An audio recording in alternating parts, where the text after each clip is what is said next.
All right, Chris with the Medic Up podcast, new episode, and this will be a fun crossover because again, you guys easy on the medic side because we have a nurse on today. So just relax, just listen, everybody calm down. She's kind of one of our nurses, at least an ED nurse. I got Chelsie today, and she's got questions. She's got some questions about. Well, I think she's got some questions, maybe misconceptions. I don't know. So if you guys don't know, or if you've never run into it before, I probably run into it because of the education aspect of it. Nurses can theoretically challenge the national registry. So you can become, two-year ADN and go, you know what? I want to be a paramedic. I want to test out. But like if you're a medic, you got to go to another year and a half of school to, do the nursing program. But whatever. I've made peace with it. We've had a successful nurse come through our program before and transition successfully, and she's gone on to do some cool things with her nursing and her paramedic. So, but Chelsea's got some questions, so I'm gonna try and answer, and we'll see where we can go with that. But real quick, Chelsie, thanks for coming on. Yeah, no problem. And why don't you tell everybody a little bit about your nursing background and how you got to be like, hey, I want to maybe get my glittery disco patch. So yeah, I'm Chelsie. Most of you hopefully know me, but I've been a nurse for about 7 years, 6 years in the ED. First year was critical care ICU. Been in healthcare for a long time. For the local people, I started off my shiny nursing career as a CNA at a local nursing home on Rutherford Road. Real classy establishment. I'm sure you guys have never been there before, but that's where I started. So, I kind of have been not necessarily burnt out of nursing, but just kind of looking for something a little different, looking to increase my autonomy level. So looking at EMS because it seems really fun. You guys all seem to love it. And did a couple. You say autonomy. I say you're just looking for excitement. I say you're looking for excitement. Yeah, excitement, and I really want to fight people like out in public. There's no cameras, like you can fight people, and we can't do that in the ER. So misconception number one: there are cameras everywhere. This is true. This is probably true, but I mean, yeah, we did a couple ride-alongs, so kind of got a little taste of it. Looking to see kind of what my options are. It's a little bit harder than what you said. There aren't, I mean, as you know, you've been trying to kind of help me along the way. There aren't a whole lot of people, paramedics, that are willing to kind of help the nurses out. I know we're the dark side of, of kind of the EMS, like emergency medicine world. There's a little bit of a rivalry there. I mean, we're kind of I think we do have a good brotherhood, but there is still a little bit of a rivalry when somebody tries to cross the line. It's in good fun. We'll back you guys up 1,000%. And, anybody takes a swing at you guys in the ED, I mean, they're going to be in the hospital for a little while. So we got your back. We know. So, well, I mean, that's awesome. What else? And now again, looking for excitement, looking for a change of pace, just looking to see other career options. And over here at the college, I am trying to really streamline that as best I can to kind of anybody who wants it to get you guys where you need to be. So, I mean, I don't have a problem with it. I need more people in EMS. My opinion is, we're probably between 5 and 10 years away in the state of South Carolina from pre-hospital registered nurses on ambulances. So, I mean, I had that in Pennsylvania, and there's, it's just the way of healthcare. So, I mean, just either embrace the change or, if you're going to work against it, you probably aren't going to do very well. So, Yeah, there is a lot of good support out there for the nurses that want to kind of transition, and most of EMS is very welcoming. If you want to do a ride along, it's just that whole piece of paper crossover patch thing that they're kind of like, we don't know about that. But I mean, I've had two pretty good ride along experiences. Actually was pretty funny. One of the last ride alongs that I did, I was with a great paramedic, Andy, probably one of the best paramedics that I know.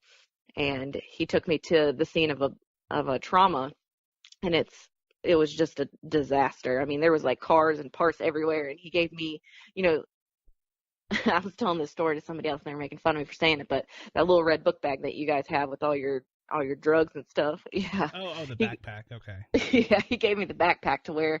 So I had the backpack on, and he gave me the orange straps. He was like, "Here, just hold these and stay close to me." And I had on my vest, and then several people from, several medics and other hospital personnel, kind of the interfacility transport people were there. They stopped as they were kind of the first responders. Everybody saw me and kind of assumed like, hey, like Chelsea's here, like she knows kind of what she's doing. So they were like asking me to do things. And I'm like, what? Like, no, like I'm just carrying standing the here backpack, holding right? things. Yeah, treat me like an idiot. Right, Like, right. Bystander with a vest. Gotcha. yeah, Awesome. bystander with a vest. Awesome. All right. Well, tell us. Go for it. Hit me with your questions. I mean, it really ends up that you have like a top 10 list of things that you think, or you and some nurses or other people you've talked to think paramedics do, and I'll try to clear it up.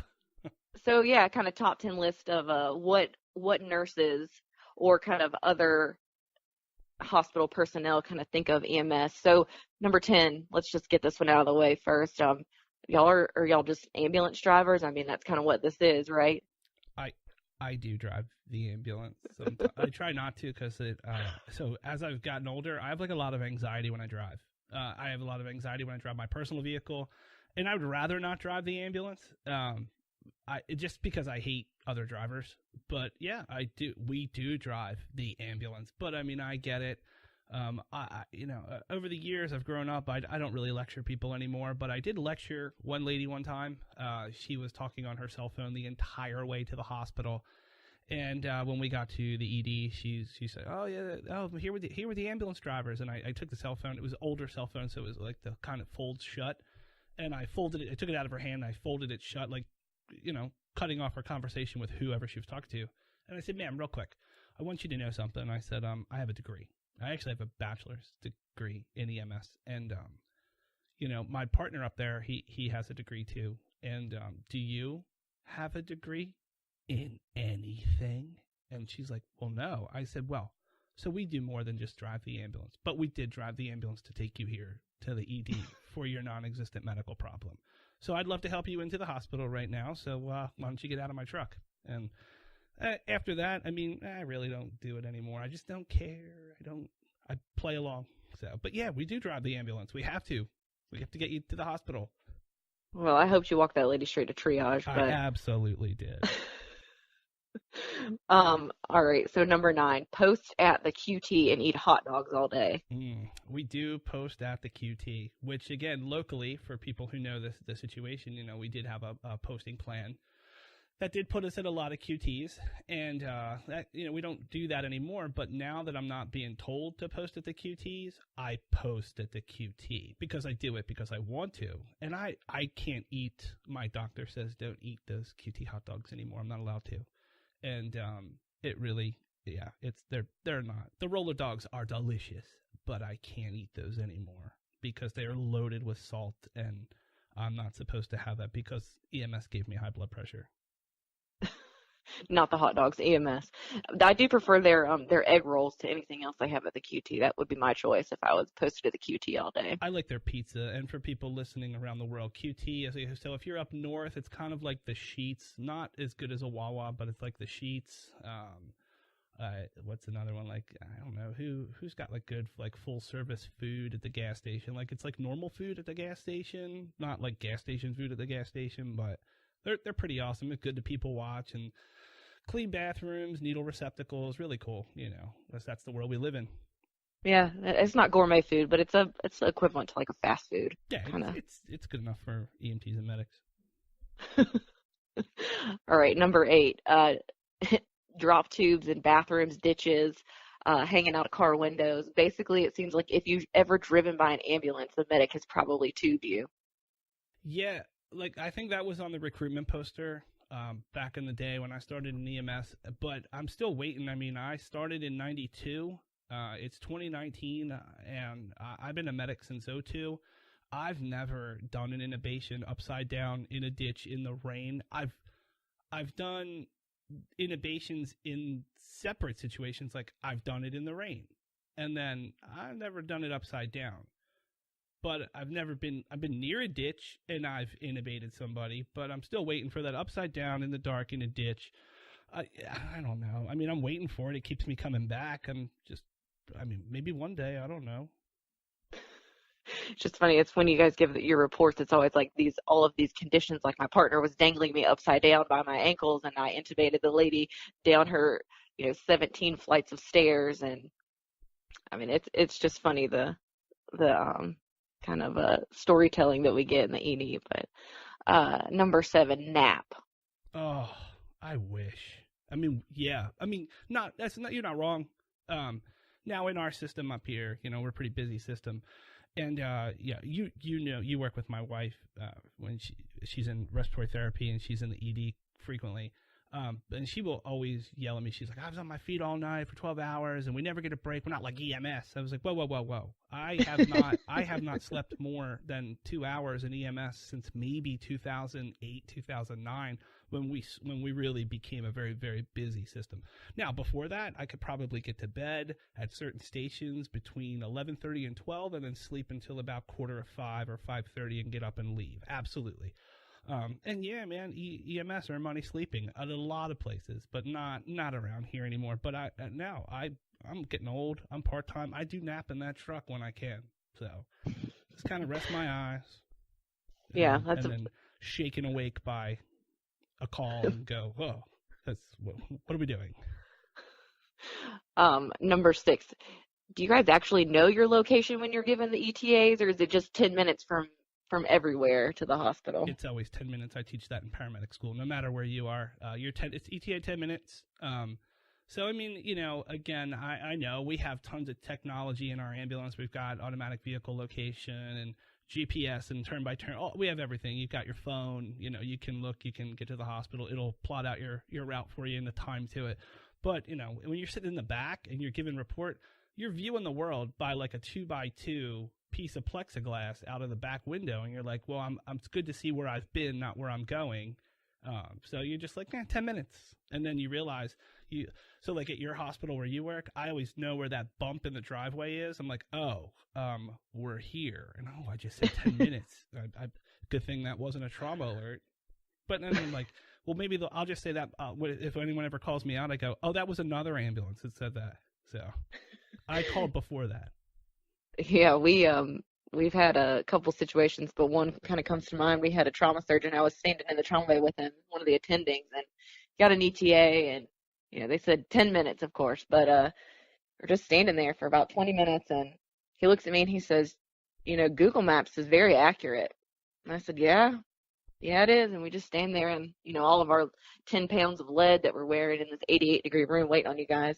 And he was a couple minutes later, he looked at me and he said, yeah, it even tells me exactly when I'm going to arrive at a location, kind of like hinting like, where the fuck are they at? Like, you need to go check on this. But just think it's pretty funny. You were 10 minutes out 10 minutes ago. That's what I do that. I do that when I'm go with the students. I watch that happen too. We'll sit in the bay. I'm like, ooh, what's coming in? And they'll be like, oh, it's this horrible trauma. And I'm like, oh, how far out? I'm like, wait, it's 10 minutes. They're like, yeah, 10 minutes. I'm like, all right, I'll be back. I'm going to go to the bathroom. They're at least 25 out. It's either 25 or it's 2. 3. Yeah. Or hey, we're right here. Right. But we're gonna just go ahead and go with 10 minutes. I don't know. We're directionally challenged. I mean, we got other stuff going on. All right.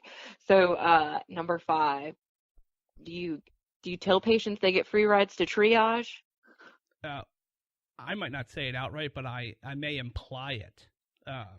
And again, that's more of a grown up Chris thing. Like early 2002, new medic, I'd be like, we'll get you there, this, that, and the other thing, and then surprise them with it. Now it's just like, look, you want to go to the hospital? You're probably not going to be seen by a doctor. You're going to go to the triage. I'm going to get you free coffee. I might be able to find you the remote control to the TV out there. But if you cause a problem, you're going to get arrested. So just go in there, hang out, get some free coffee. It's cold out, and just hang out till later. And then you'll eventually get seen. I mean, I don't know about free ride. I mean, I'll get you where you need to go. There's 2 types of medic when you tell them that they're going to triage. There's the one that kind of slyly smiles and kind of laughs under their breath, and they're like, okay, come on. And then there's the other one that almost gets like offended, kind of butthurt that you would send their patient to triage, like there's some kind of royalty with their hand pain. So I misunderstood. So when I try and preempt that, I'll call in. I'll be like, en route your facility, approximately 10-minute ETA, with a 34-year-old triageable male, chief complaint of wrist pain, within all vitals are stable. It's pretty funny. Some of the medics that have worked the system in the area for a long time, they kind of try to hint when it's irregular. They'll be like, hey, what was your complaint again? Hey Chris, what was your complaint again? Like, oh, got it. Yeah, got who this is. Thank you for that. I'll say patient well known to your facility with a frequent complaint of, and then I'll say their initials, and then somebody will go, oh, they're like, yeah, I don't want to put that out over the radio. I got you. Yeah, much appreciated. Much appreciated when that happens. I try. It makes our job a lot easier when we're replacing these people. All right, number 4. They wish they could drive the fire truck. Wish I could drive that. You're not wrong. Yeah. No, you're not. You're not wrong. I've said it before. No little 7-year-old, stands on the street corner or they're out in their yard playing and sees the ambulance go by and go, man, that's I'm gonna do that when I grow up. They see that fire truck go by, red lights, siren screaming, shiny diamond plate. They're like, oh, I'll do that. Yeah, I mean, we had a fire science program here at the college, and we have a fire truck. And like I rode it, we drive it like once a week to keep it, running pretty good. And we took it to a little place to get food one day, and I get to ride in it. And I was like, yeah, can I ring the bell? Like I want to ride on the back of it, like in the old days, or I just want to ring the bell, I want to ring the siren. And they're not in there anymore, so I haven't done that, but. Like, there's always like if you're at the scene, like, hey, can I ride the fire truck? I'll ride the fire truck with you, no problem. And like the other thing, at least personally for me, like you always want to do different stuff. Like when the bomb team's out there, I always want to do like, can I drive the robot? And they're always like, no, you can't drive the robot. Yeah, it seems like there's a big rivalry between fire and EMS. But then at the end of the day, I'm like, I know you guys are sitting here talking shit about all these firefighters, and you guys got like, fire truck boxers on or something underneath your uniform. I want to sleep in a fire truck bed, absolutely. But I mean, I think there's something that at least fire and EMS can absolutely agree on is that the cops want to be us, like both of us. Like absolutely, the cops want to be firefighters and paramedics easily. So. Well, I mean, around here they got their tourniquets and their Narcan. I mean, they basically are you now, aren't they? They tuck their cape in. They untuck their cape when it's time to do work, and they're on the news and getting medals, and they're awesome. All right, number 3. Do you guys actually take vital signs on the regular patients? What do you mean the regular patients, like the regulars, like the frequent flyers? I mean, do their vitals ever really change? I mean. I don't know. I can't speak for everybody, but I mean, I do. Now, but again, it just depends. I mean, if it's a regular psych patient who's agitated all the time, like I'll get a pulse and like, look, do you want to talk during the trip or do you just want to kind of sit there quietly? And they'll be like, sit quietly. I'll be like, all right, cool. See you at the hospital. But like if it's, I don't know. I mean, I got to get some vitals somehow. I mean, we got the Life Pack 15. You pop the non-invasive cuff on and the pulse oximeter, and I can get a fake pulse from that, maybe feel their wrist real quick, and I got a blood pressure, and as long as you're breathing, you're not dying, so I'm good. Yeah, one of the big hints that you're about to get a regular is when you see that side door open on the ambulance on the camera, and they didn't even unmake the stretcher for this guy. Like, right. Come on, he's in the let's get out of here. Captain's chair, the bench seat. That's right. Put a towel yeah. Probably don't even put a towel down. Like, this is just a glorified Uber right now. That's called. So we typically call that a street job. Like you don't have to go in the house. They're waiting at the sidewalk. Sometimes with a little overnight bag, or if it's indigent type people, they're standing outside of like the Stop and Rob or whatever, and you're like, oh, it's so and so, and you just pull up. And like I've had before I could even get out of the passenger seat, I've had them open the door and get in, the side door and get in. We've had people, when we had our old ambulances, they were like walkthroughs. There was one night with a very regular patient who actually had legitimate medical problems, and I was like, man, I do not want to walk across that lawn. It's like raining from the ground up, and walked back, and I kicked the door open, and like she got it. She just trucked right across that lawn, right into the ambulance, and I was like, okay, so. Yeah, my first ride along, we went to the local homeless shelter, and I was sitting in the back of the ambulance, and I kind of the ambulance stopped, and I really didn't honestly know where I was, and I just kind of looked over, and there's like a face in the window, Yeah, she's waiting. and I just screamed because I was like, I didn't expect that. And I like yelled up to the medics. I was like, there's someone outside the door. And they're like, yeah, Chelsie, that's the patient. And then I opened the door and he just gets right on in the truck like, hey, how are you doing? Like he's about to, He buckles swap out the truck. himself in. Yeah. Yeah. I'm ready. He was like, St. Francis tonight. I was like, all right, let's go. You got like, it. You want trespass notice? Nope. Let's go. Like, do you want my seat? Like, should I stand? Do you want me to sit on the stretcher? Like, how's this supposed to work? Uh, All right, number 2. So this word is kind of thrown around a lot, but nurses don't know what this means. But paragod, and are all of you guys paragods, or is this only certain ones? Oh, that's only certain. That's only certain ones. It's not everybody. And so that's a dirty word for us. Like it's a word like we don't like to be like, oh, I'm not a paragod, but like you don't. It's like giving yourself a nickname. You're like, yeah, people call me like I call myself this. I go by like Falcon. You're like, did someone give you that name? It's like, no, I use that. No, people we tell other people like, oh, another paragod. Here we go.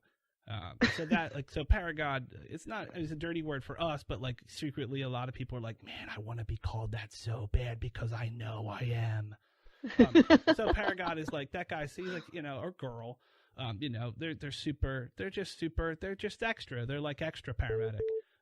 They've got, and I wear the bat belt, but they're the medic who's like, I fell down the steps today and intubated 9 people on the way down. What did you do? Or they're the ones who have the shirt that says, some people wonder if they've made a difference in someone's life or something. And on the back it says, paramedics don't have to wonder that. Like those are those people. Okay. All right. So I think the number one burning question, is do you guys have to date ER nurses? Is that like a I don't know. I saw I've never dated an ER nurse, but Rhonda is a respiratory therapist in that hospital, but she was EMS first, all right? So I don't think we have to. I think we do because of the interaction. I saw a great Instagram post from maybe one of the EMS meme sites. It was like a cardboard box, and it was filled with like red. It looked like red biohazard bags or something. And like the quote or the caption was like, "I know what's in the box," and it says red flags. It says, "I know what's in the box. I know what the consequences will be. I know this, but I'm still gonna date it for 6 months." And I was like, oh, yeah, that's EMS right there. I don't know that we have to. I think maybe predisposed or maybe out of convenience for shift work. I don't know. But yeah, I think we've all seen some of those messy breakups and keyed cars and angry significant others or husbands and wives. I don't know. I've seen a lot. I've seen a lot of it. I don't know that we have to. I don't know that we can't not, though. So yeah, it's right there. Why wouldn't you? Yeah. So, all right. Well, none of that. I don't think any of those are gonna help you with your transition to the disco patch. So we'll just put you. I guess I shouldn't say that. I mean, you've got my answers. I say, let's get you through the courses. Let's get your patch on that shoulder. Let's get you in the ambulance, and you figure it out for yourself. And maybe you'll be the first one that I know who's going to drop a tube in a ditch upside down in the rain, while someone's shooting at you. Yeah, I don't know about that, but I mean, it was definitely eye-opening. My ride-along, experience was pretty eye-opening. It was really fun, I have to say, kind of chasing those calls. I did have a pretty, bad call where actually, a good friend was injured, and that also kind of opened my eyes to, it's a very unpredictable thing, EMS is. It's kind of scary just standing there, and it happening all so fast. And, now that person is pretty significantly injured, and it's, kind of a life-altering experience for him. And he's been in EMS for a very long time. So we'll get him healed up. Just put some ice on. It'll be fine. Yeah. It'll be all right. Yeah. No, I'm glad you came out and rode. I think I saw you at the end of your shift, Oh I yes, think you that was got my it. late call I experience. think you guys were. I think you were held over, so you got the full EMS experience. You got held over. That was our last call too, and I was great. Well, we had about another 45 minutes left, but I had like 6 charts to write. So, and that was that shift for me. That was the most ALS that I've done in 8 months. Like easily, I got to give. I gave a dentist card, and I felt like I was a real paramedic. And I had super sick breathers who were coughing stuff up, and I used 2 out of 3 CPAP units on the ambulance, and I was like, "How many more we got left before we have to go to resupply?" And they're like, "Yeah, 1." I'm like, "I'm part time. I don't know." I'm like, "I don't even know where it is." But I mean, it worked out, and I was wondering what was going to happen. I knew what happened earlier in the shift, and I was like, "Oh, they're probably going to kick her off the truck. She's traumatized. She'll just go to the ER and stay there." But I was glad to see you out there. You had a great crew, even though you had I think you had one of my students on there as well. So you guys were you got I think you got bumped around, right? Yeah, I got bumped around. I was pretty fortunate. I guess, is it the lieutenant? I don't know. You guys have all these military terms that I don't know.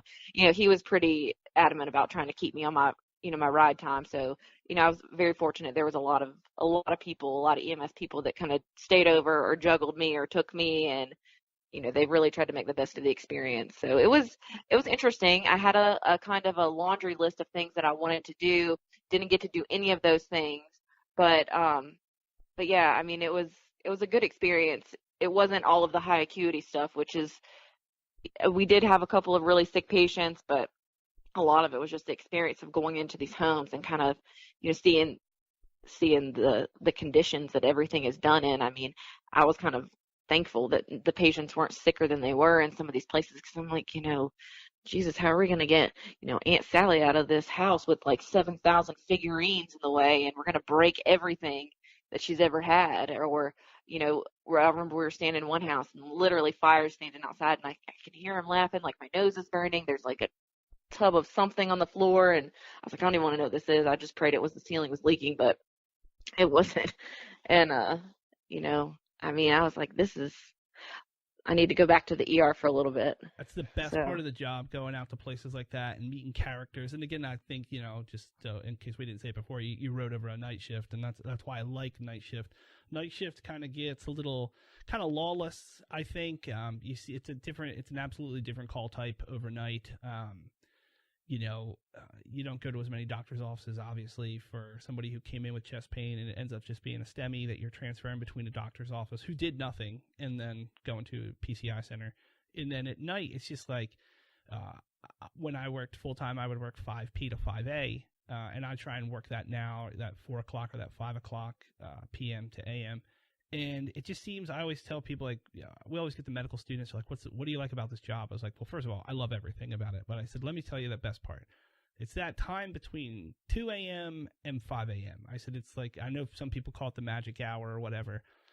But it's like that time. It's like when you're on calls for that, people say, well, after 12:30, the bullshit happens. I don't disagree. But between 2 and 5, is like those calls. It's like the only people out really are people doing crime or stopping crime, and EMS gets stuck in the middle of it somehow or some way. And then your super bad medicals come in.